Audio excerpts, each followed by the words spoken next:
Marco, Marco Antonio Rodríguez nos abandonó. Alguien que me diga si se escucha.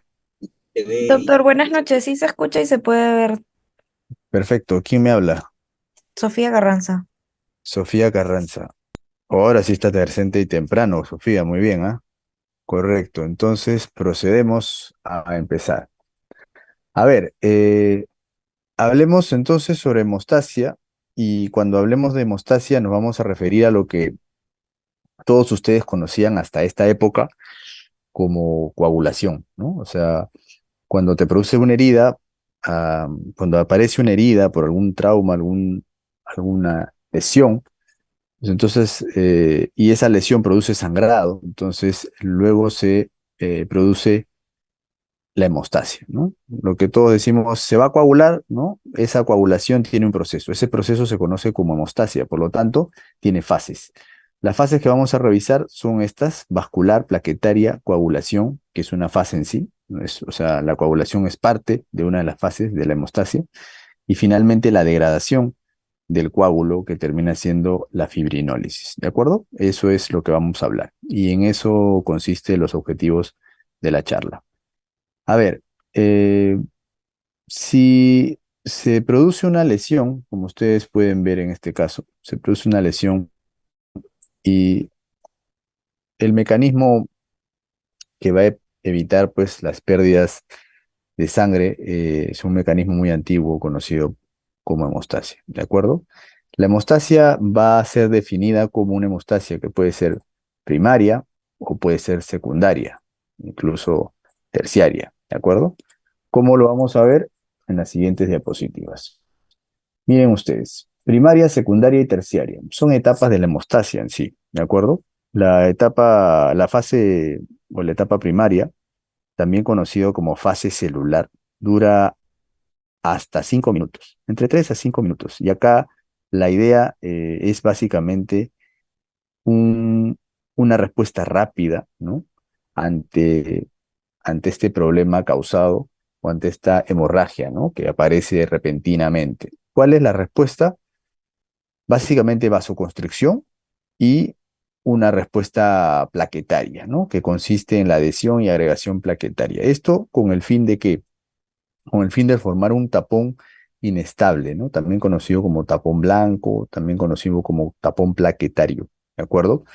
En los grupos de práctica, esto es parte del fundamento teórico de las clases de laboratorio de hemostasia, ¿de acuerdo? Esto tiene que ver con lo que se realiza o se va a realizar, o algunos ya realizaron, ¿no? Que es tiempo de coagulación y tiempo de sangría. Esta hemostasia primaria está relacionado con el tiempo de sangría, ¿ya? El tiempo que demora en formarse el primer tapón plaquetario, ¿de acuerdo? A eso se refiere. Respecto a la etapa de la hemostasia secundaria, entonces acá sí hablamos específicamente sobre coagulación, ¿no? Coagulación viene a ser la formación del tapón estable o también conocido como tapón rojo, ¿no? O coágulo rojo, ¿no? Porque tiene ya diferencias considerables respecto a la anterior. En la anterior, la vedette o la célula que participa activamente, el fragmento que participa activamente de elementos formes es el trombocito o la plaqueta, ¿no es cierto? En este caso, en la etapa secundaria de la hemostasia, que es básicamente también conocido como una fase plasmática que dura hasta 10 minutos, pues acá lo importante es la reacción en cascada, ¿no? La cascada de la coagulación, que tiene un par de vías, ¿no? Una vía intrínseca, una vía extrínseca y una vía común, ¿no? Que lo vamos a ver más adelante. Pero el objetivo final es la formación de un tapón estable, ¿no? De fibrina. Acá tiene que ver entonces el tiempo de la coagulación. La primera era tiempo de sangría, la segunda será el tiempo de coagulación. Cuando vemos en el laboratorio, eso es lo que se ve, ¿no? El tapón estable es la formación del tapón de fibrina, ¿de acuerdo? ¿Por qué fibrina? Porque la fibrina es una proteína insoluble, a diferencia del fibrinógeno, que es un factor de coagulación número uno. Entonces, lo que quiere el cuerpo es tener un una estructura proteica que no sea fácil de disolverse, que tenga una proteína insoluble. Para eso tiene que pasar por una reacción que vamos a ver para convertirse el fibrinógeno en fibrina. ¿De acuerdo? Muy bien. Y luego tenemos la tercera etapa de la hemostasia, que viene a ser la hemostasia terciaria, que dura hasta 3 días. En este caso, hablamos de la destrucción de ese coágulo de fibrina o de ese tapón de fibrina, y de esta forma se terminaría pues esas 3 etapas de la hemostasia. ¿De acuerdo? Entonces vamos a revisar cada una de ellas porque cada una de ellas tiene ciertas particularidades y es pura fisiología. A ver, vamos a ver. Comencemos entonces. Siguiente diapositiva. Respecto a la fase vascular dentro de la hemostasia primaria, por si acaso estamos dentro de la hemostasia primaria, fase vascular. Respecto a la fase vascular, lo que ustedes van a poder ver son dos subetapas, ¿no? O dos movimientos que se van a ver, ¿no? Bien marcados. Uno es la vasoconstricción, o también conocido como espasmo vascular, ¿de acuerdo? Y esto se produce básicamente por 3 mecanismos. Hay un mecanismo miógeno, hay un mecanismo nervioso y hay un mecanismo humoral, ¿de acuerdo? El mecanismo miógeno se refiere, mio viene de músculo, ¿no? Y geno viene de génesis, ¿no? Tiene relación con el origen muscular del mecanismo, ¿de acuerdo? ¿Y qué músculo tiene las arterias o las venas, en general los vasos sanguíneos? La mayoría de vasos sanguíneos tiene, ¿no? Tiene músculo liso, por lo tanto, tiene esta posibilidad de producir una contracción, un espasmo, ¿no? Un músculo. ¿Porque tiene un músculo? El músculo es dependiente de una actividad. En el endotelio existen 2 tipos de receptores que responden a la vasoconstricción o a la vasodilatación, ¿no es cierto? Los receptores alfa 1 responden a la vasoconstricción y los receptores beta 2 responden a la vasodilatación, ¿de acuerdo? Entonces, en este caso, se produce el mecanismo miógeno, que es el efecto del músculo para poder realizar la vasoconstricción o el espasmo vascular. Otro mecanismo por el cual se produce la vasoconstricción es el mecanismo nervioso. El mecanismo nervioso viene en relación a la inervación misma que trae el, la arteria, los vasos sanguíneos en sí, y este mecanismo viene basado en todo el plexo simpático, ¿no? Todo el plexo simpático camina alrededor de las arterias, ¿no es cierto? Entonces, si hay una pequeña, un pequeño trauma, una pequeña lesión en el endotelio, pues el mecanismo nervioso hace que rápidamente funcione el sistema simpático y se produzca una vasoconstricción, ¿de acuerdo? Algo de eso ya habíamos hablado en cardio, me parece, por lo tanto ya se tiene más claro en esta parte. Y un tercer mecanismo es el mecanismo humoral, ¿no? El mecanismo humoral se refiere a la secreción de ciertas sustancias que van a hacer de que esta respuesta también se dé. ¿Qué sustancias se producen en este contexto, ¿no? En este contexto se va a producir adrenalina, noradrenalina, se va a producir endotelina, tromboxano A2, serotonina, ¿no? Son sustancias que también estimulan a que se produzca el espasmo vascular o la vasoconstricción. Si ven ustedes entonces en esta imagen, se ve un- una arteria que tiene una capa del endotelio y una capa muscular lisa, ¿no? Y hay una ruptura, ¿no es cierto? Y en esa ruptura es donde se va a producir, este, a ese nivel se produce pues la vasoconstricción o el espasmo vascular, ¿de acuerdo? Más o menos para que tengamos el esquema en cuenta. Siguiente, a ver, vamos a ver en la siguiente. eh, la vasoconstricción depende del tipo de sangrado. Ojo con eso, ¿no? Porque tenemos sangrado, por ejemplo, de tipo capilar.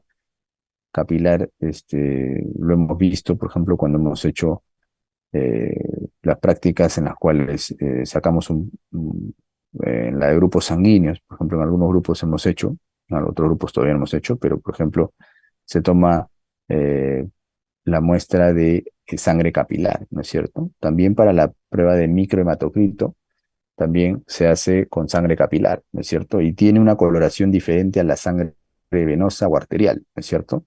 Pero además el sangrado capilar es diferente al venoso y diferente al arterial. Definitivamente el más preocupante es el sangrado arterial o el más peligroso es el sangrado arterial porque las arterias manejan presiones, ¿no es cierto? Las venas manejan volúmenes, pero son de baja presión. Por lo tanto, el sangrado venoso es más fácil de controlar, al igual que el capilar, respecto al sangrado arterial, ¿no es cierto? Entonces, de ahí que también veremos que la vasoconstricción dependerá mucho del sitio de sangrado. También es importante esto porque cuando la lesión involucra los capilares, no está efectivo el mecanismo de la vasoconstricción, o los capilares no tienen músculo liso, ¿no? Si el capilar no tiene músculo liso, entonces no hace vasoconstricción, no hace espasmo vascular.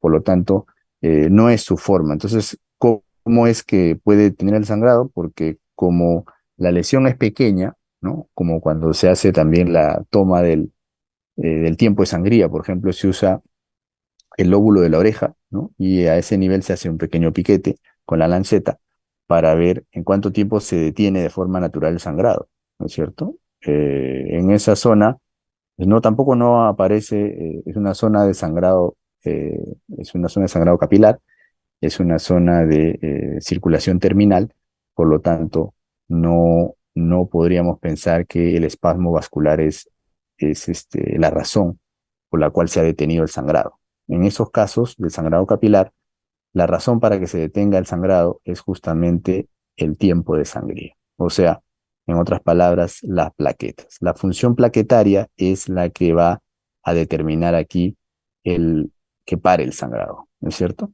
Cuando el sangrado es arterial, sí está en relación a la vasoconstricción, al igual que en las venas, ¿no? Que también existe una capa muy delgada de músculo liso, pero en las arterias es una capa bastante generosa y tiene su razón de ser, ¿no? Las arterias manejan presiones, habíamos dicho, ¿no? Y entonces tiene su razón de ser de que la capa de músculo liso sea más gruesa. Sin embargo, el sangrado arterial a veces es tan profuso y maneja tanta presión que a veces la vasoconstricción termina siendo un mecanismo poco efectivo para detener el sangrado, ¿no es cierto? Eso lo vamos a explicar en otra diapositiva, me parece que se ve sobre el caso. A ver, esto era lo que estaba mencionando hace un momento, que la vasoconstricción no es efectiva en las arterias, por ejemplo, de gran calibre, ¿no es cierto? Si ustedes ven, por ejemplo, todo el circuito venoso y el circuito arterial, van a ver ustedes que existe, pues, histológicamente diferencias en las zonas de las arterias, ¿no? A las arterias de gran calibre, miren su capa, ¿no? Su capa muscular. Miren las arterias de mediano calibre, ¿no es cierto? Van a ver luego las arteriolas y finalmente los capilares, ¿no es cierto? Entonces, eh, es ahí donde uno empieza a darse cuenta cómo es que el sistema arterial y el sistema venoso pueden responder a los diferentes traumatismos de acuerdo a la zona. ¿Por qué es importante esto? Porque si una persona recibe, por ejemplo, una lesión a nivel de la arteria femoral, por ejemplo, ¿no? Que es un vaso de mediano calibre, la presión a ese nivel es considerable, ¿no es cierto? Entonces la presión de la sangre no va a parar por un espasmo arterial. Por eso es que los toreros, que son quienes más sufren a veces daños de las arterias femorales, ¿no? Productos de las cornadas, entonces pueden tener baja, baja probabilidad de que esto vaya a solucionar el problema, ¿no? La vasoconstricción, el espasmo de esa arteria. De hecho, se produce, pero la presión hace que esto sea inefectivo, de tal manera de que finalmente se tiene que solucionar el tema arterial, tendrá que entrar a sala de operaciones para hacer una sutura de la arteria afectada para poder detener el sangrado, ¿de acuerdo? Entonces, tengamos en cuenta de que el espasmo vascular o la vasoconstricción existe en todo el sistema arterial y venoso, a excepción de los capilares o vénulas, pero eh, también de que esto es una medida que puede ser inefectiva en algunas zonas, pese a que se presenta, es inefectiva en las arterias de mediano y de gran calibre, por supuesto, ¿no? Esa es la razón de que estas personas con traumatismos severos en estas arterias, pues terminan a veces chocándose rápidamente. Cuando digo chocándose me refiero que baja la presión demasiado y finalmente pueden fallecer si no hay una atención inmediata, ¿no? De hecho, muchos de los casos terminan de esa forma. Sigamos. Respecto a la fase plaquetaria, seguimos en la etapa primaria de la hemostasia, por si acaso. Y respecto a la fase plaquetaria, lo que tenemos aquí es básicamente la agregación plaquetaria, es decir, la formación del tapón inestable, ¿no es cierto? ¿Y cómo es que se va a dar esta formación del tapón inestable? Es una etapa o es un mecanismo trifásico, ¿no? En tres fases, ¿no? Lo primero que existe es la adhesión de la plaqueta al endotelio que ha sido, a la parte del endotelio que ha sido dañado. Luego esta plaqueta se activa y finalmente esta plaqueta empieza a llamar a más plaquetas, ¿no? De tal manera que se aglutinan, se juntan y esto se conoce como agregación plaquetaria. ¿De acuerdo? Lo vamos a ver después en la siguiente diapositiva de manera más detallada. A ver, tengamos en cuenta que así como existía una hematopoiesis, también existe una trombopoiesis. ¿De acuerdo? Esta trombopoiesis es el proceso de generación de plaquetas que también se lleva a cabo en la médula ósea y dura aproximadamente una semana. ¿De acuerdo? Con una célula joven llamada megacardioblasto, que después de pasar por promegacariocito, eh, y megacariocito granular terminará como megacariocito liberador de plaquetas, ¿de acuerdo? Acuérdense que las plaquetas no son células en sí, ¿no es cierto? Son fragmentos celulares de este megacariocito, ¿no? Había dicho, creo que en una de las clases, que el megacariocito está tratando de salir, ¿no? A la circulación periférica, está en la sangre central, en la médula ósea, pero es tan grande que no puede salir por los pequeños capilares de la médula ósea. Entonces, ¿qué hace? Pues en el afán de querer salir, ¿no? Parte de su citoplasma termina siendo fragmentado y eso termina siendo las plaquetas, ¿no? Las plaquetas son fragmentos de citoplasma del megacariocito, ¿de acuerdo? Entonces, el precursor del megacariocito, precursor de las plaquetas, el megacariocito, precursor de los megacariocitos, el megacardioblasto, ¿no es cierto? Y cada megacariocito produce hasta 4.000 plaquetas, ¿no? Que realmente es una cifra importante. Y respecto a su tiempo de duración, también es importante, ¿no? 7 días comparado al tiempo que habíamos hablado de los glóbulos rojos en los adultos, normalmente es algo de 120 días, ¿no? Es considerablemente más rápido su tiempo de vida. Así que tengamos en cuenta estos datos. Por otro lado, así como existe una eritropoyetina, también existe una trombopoyetina, ¿no? Esa trombopoyetina está producida, ¿por quién? Por el hígado, así es. Y esto hace de que se estimule la producción en la médula ósea de plaquetas o trombocitos, ¿no? Es parte del proceso, ¿de acuerdo? Seguimos, a ver.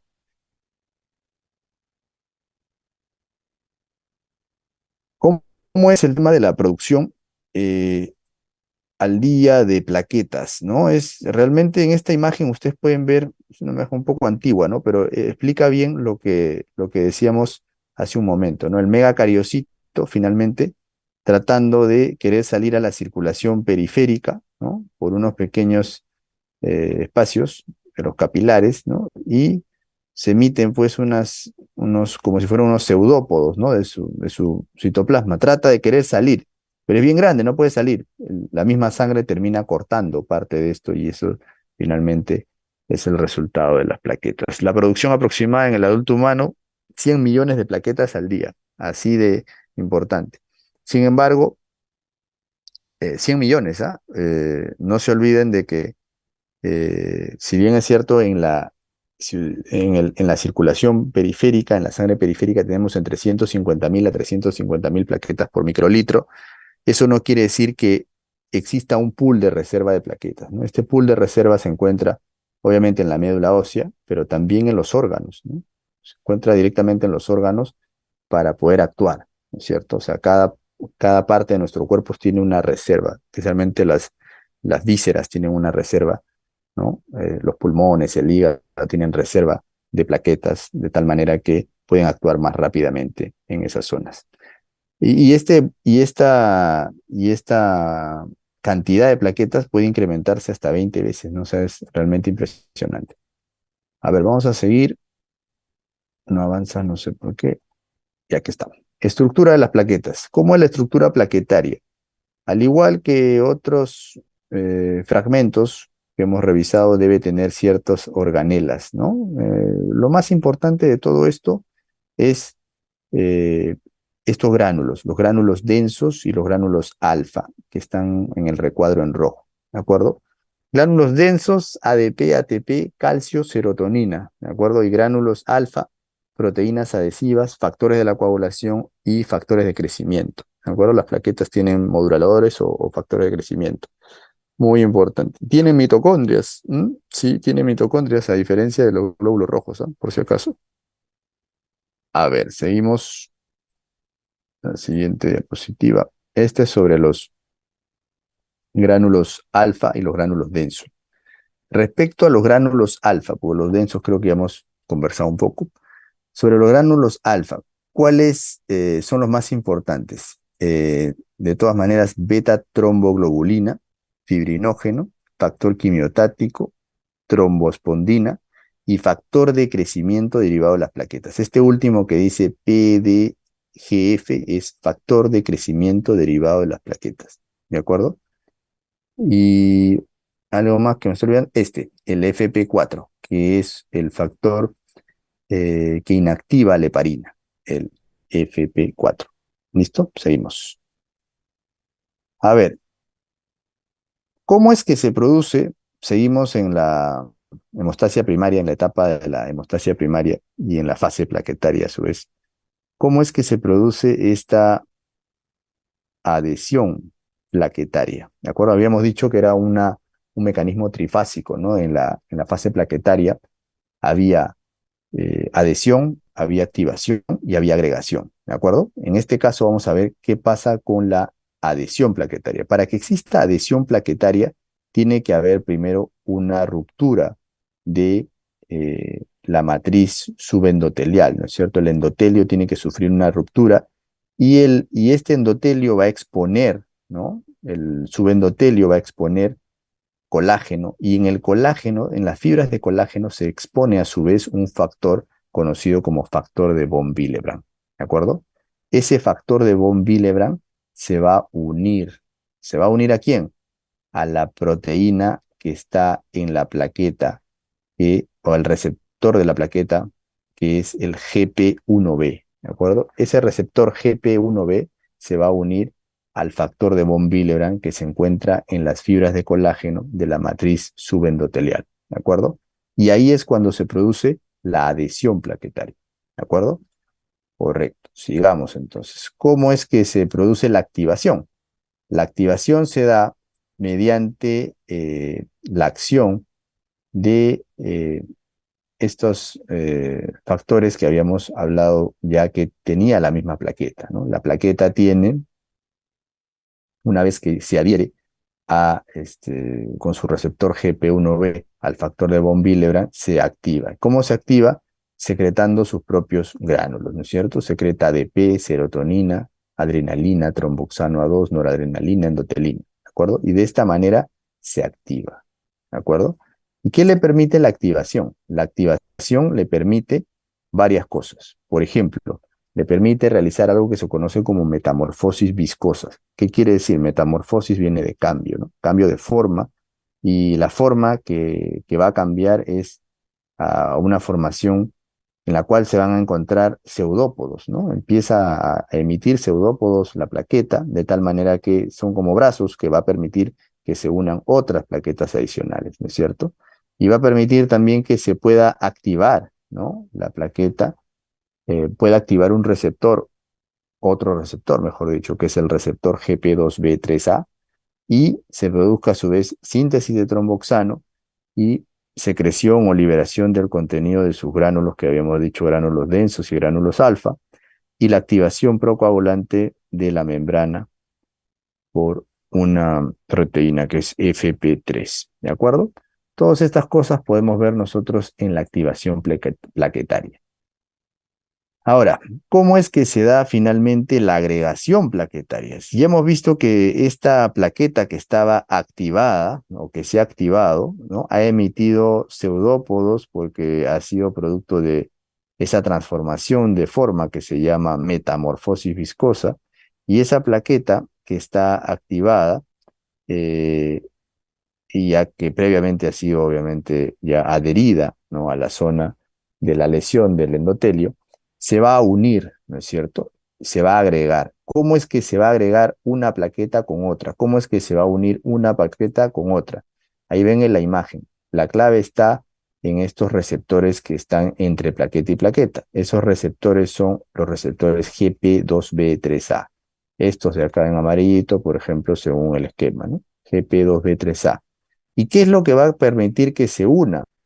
Va a permitir que se una gracias a qué? Gracias a esta proteína que es un factor de coagulación número uno, que es el fibrinógeno.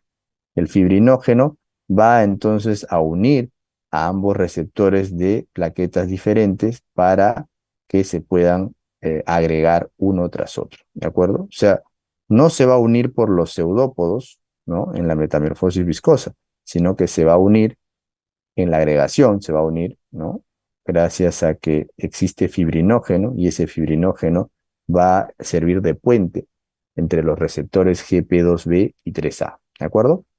Listo.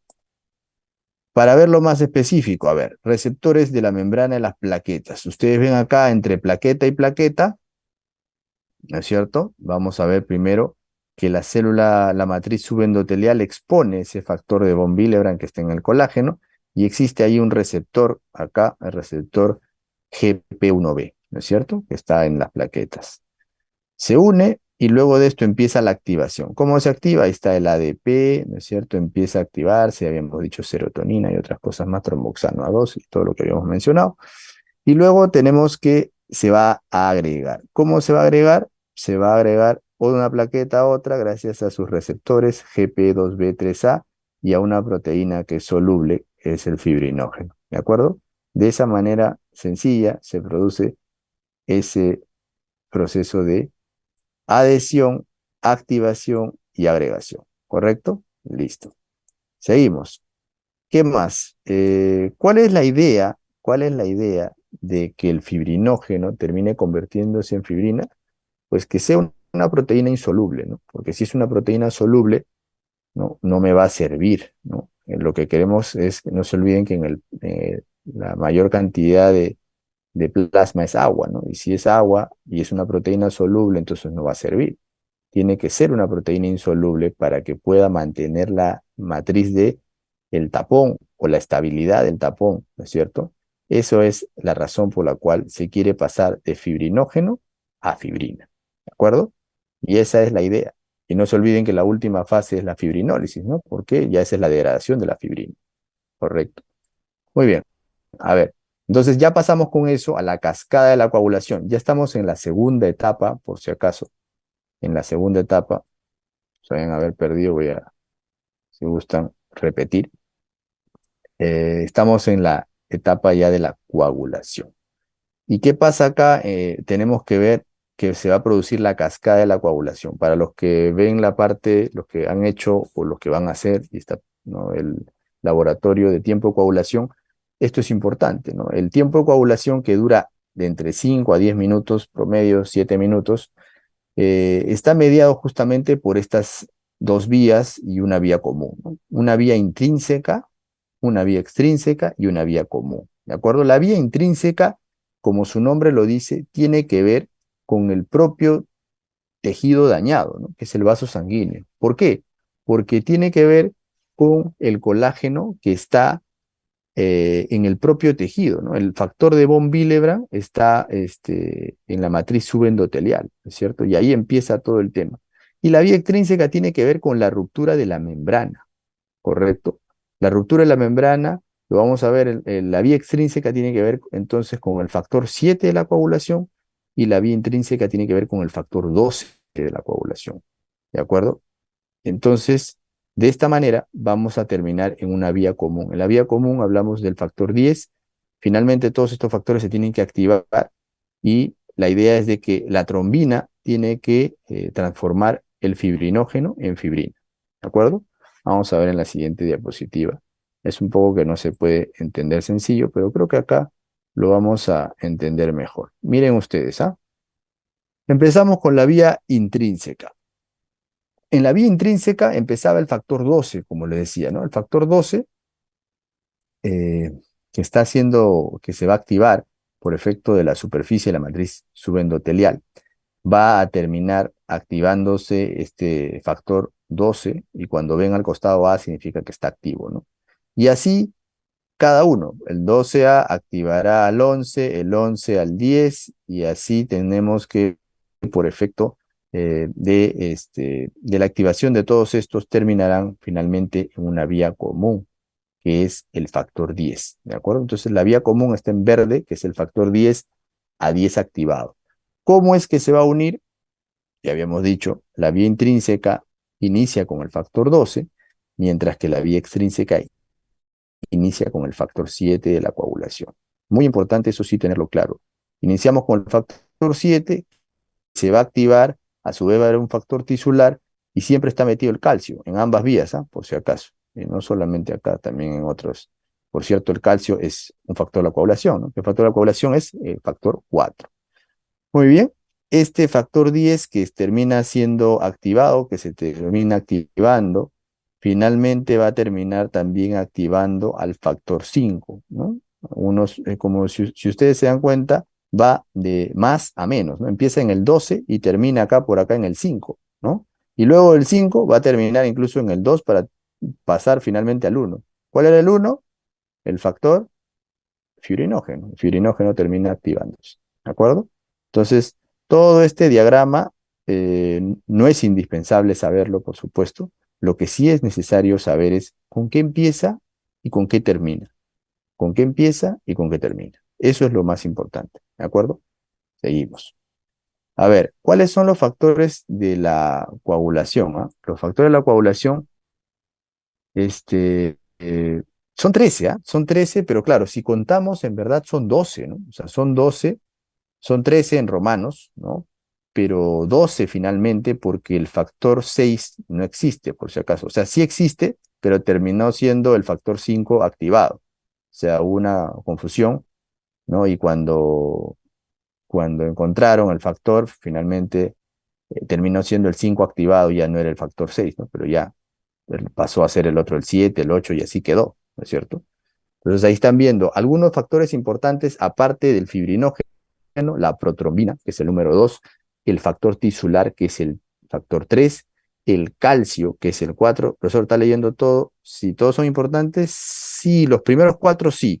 Y luego los antihemofílicos. Miren, el factor 8, antihemofílico A, el antihemofílico B, que es el 9, y el antihemofílico C, ¿no? Esos son importantes. ¿Por qué? Porque va a producir hemofilia A, hemofilia B o hemofilia C, ¿de acuerdo?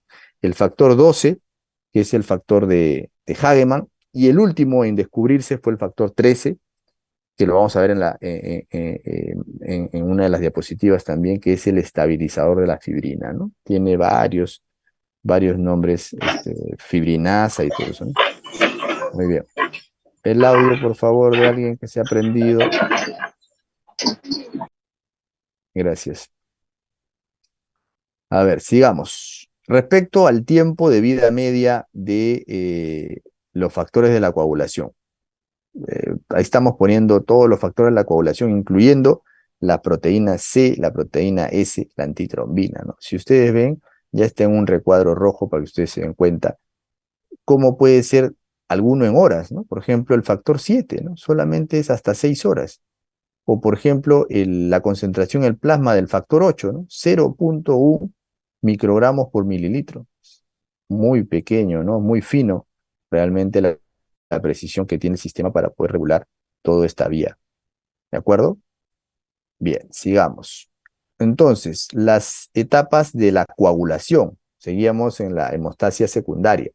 ¿Cómo son esas etapas de la coagulación de la sangre? Primero, formación del complejo de protrombinasa. Segundo, formación de la trombina. Y tercero, formación de fibrina. ¿De acuerdo? A ver, un esquema entonces para tenerlo más claro. El complejo de protrombinasa se forma, habíamos visto, por el factor 10 y el factor 5, ¿de acuerdo? Este complejo de protrombinasa lo que va a hacer finalmente es que la protrombina pase a ser trombina. ¿Ah? La protrombina termina convirtiéndose en trombina gracias al complejo protrombinasa. Cada vez que vean asa es una enzima, ya saben, ¿no?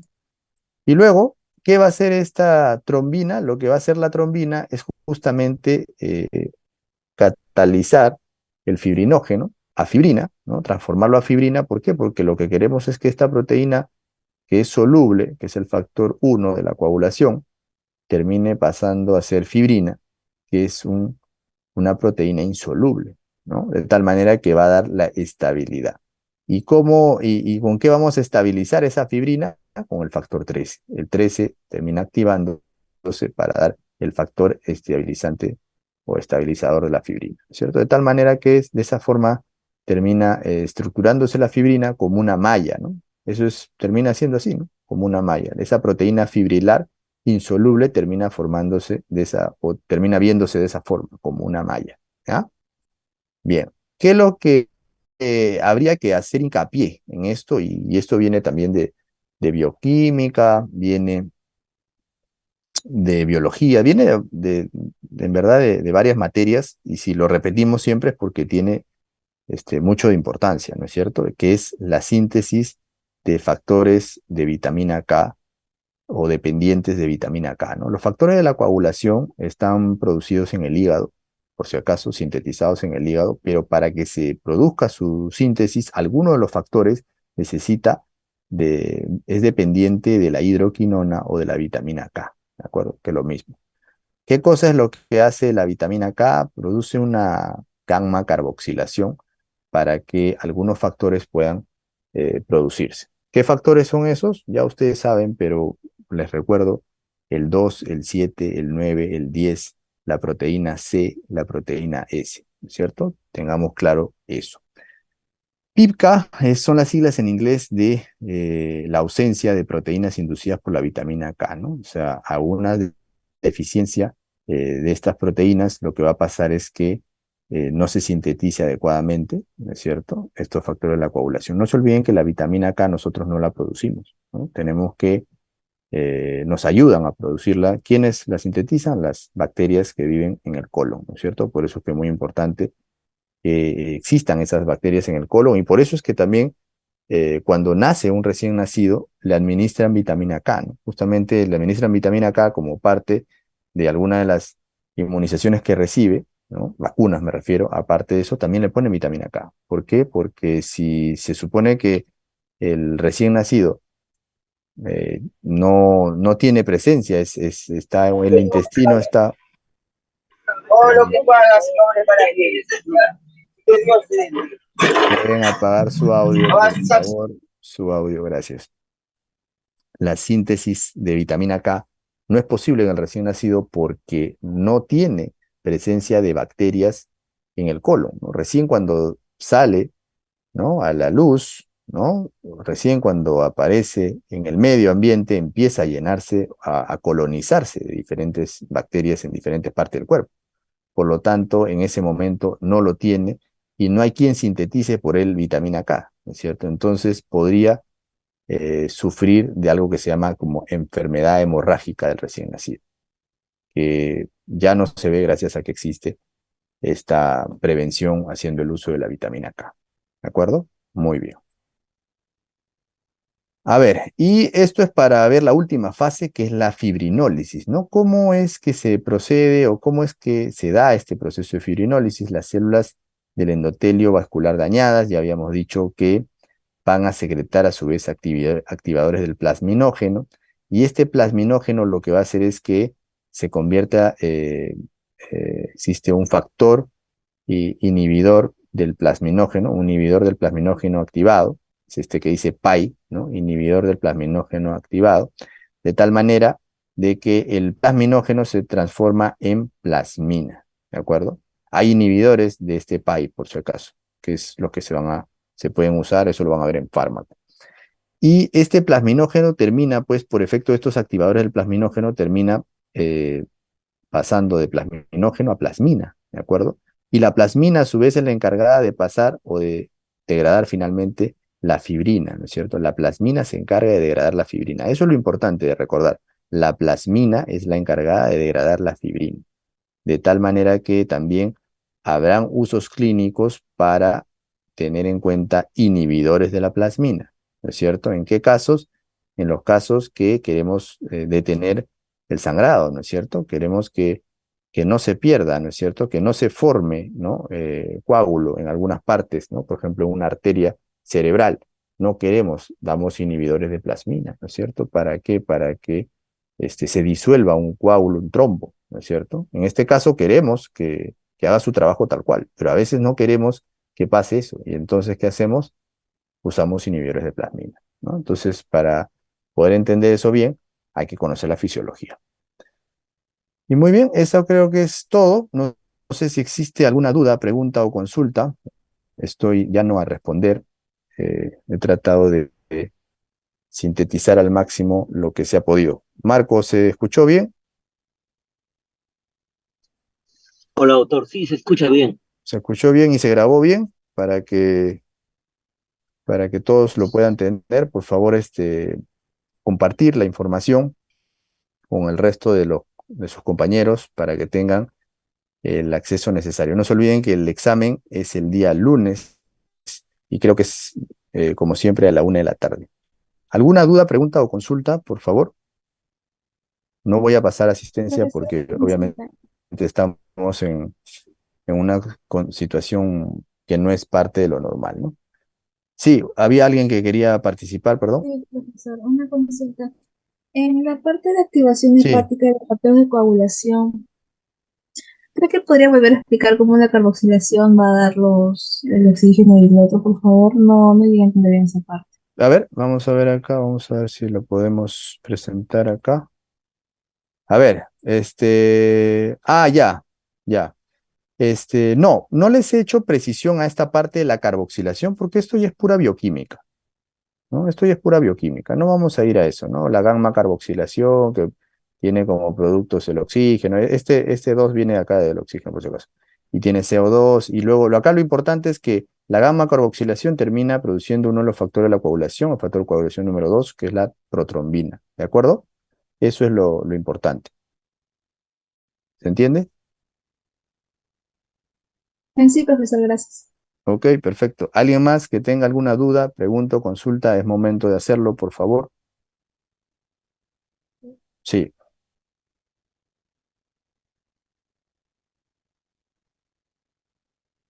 Los inhibidores de la plasmina, trombo, para disolver un trombo.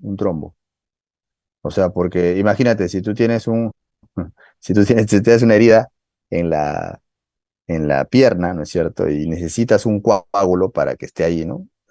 Para que pueda permitir que eso repare, ¿no es cierto? O regenere en algunos casos cuando es muy superficial, ¿no es cierto? Sería ilógico que querramos usar un inhibidor de plasmina, ¿no? O sea, no sería lógico porque lo que vamos a producir es más sangrado.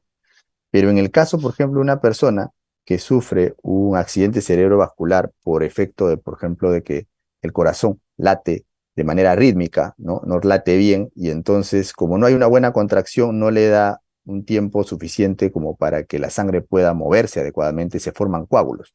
Y esos coágulos pueden dispararse al cerebro. Entonces, en el cerebro tenemos arterias muy pequeñitas, ¿de acuerdo? Y si esas arterias muy pequeñas terminan siendo obstruidas, entonces existen los cuadros que son compatibles con el accidente cerebrovascular, ¿no es cierto? No es el derrame, sino más bien en ese caso es zonas que están en isquemia por el trombo. Entonces, ¿qué hago? Las personas reciben inhibidores de la plasmina y de esa manera van a disolverse. En la mayoría de los casos, si es dentro de las primeras 6 horas, se puede disolver el coágulo y ya no necesita la persona de repente ser intervenida quirúrgicamente o simplemente ya no va a sufrir las consecuencias de haber tenido un infarto, porque primero empieza la isquemia, o sea, primero empieza la falta de perfusión a la zona y después aparece el infarto, ¿no? La muerte de la zona con la necrosis, ¿no es cierto? Entonces queremos evitar eso, para eso hacemos fibrinólisis en ese momento.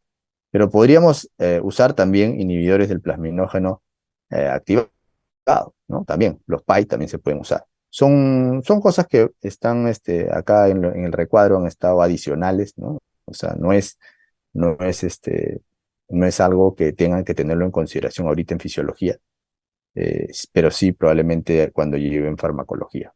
¿De acuerdo? Eso es básicamente. Nada. ¿Alguien más que tenga alguna duda, pregunta, consulta, por favor? Es momento de que lo hagan. Si no, entonces diré que hemos terminado. Marco, ¿alguna duda adicional?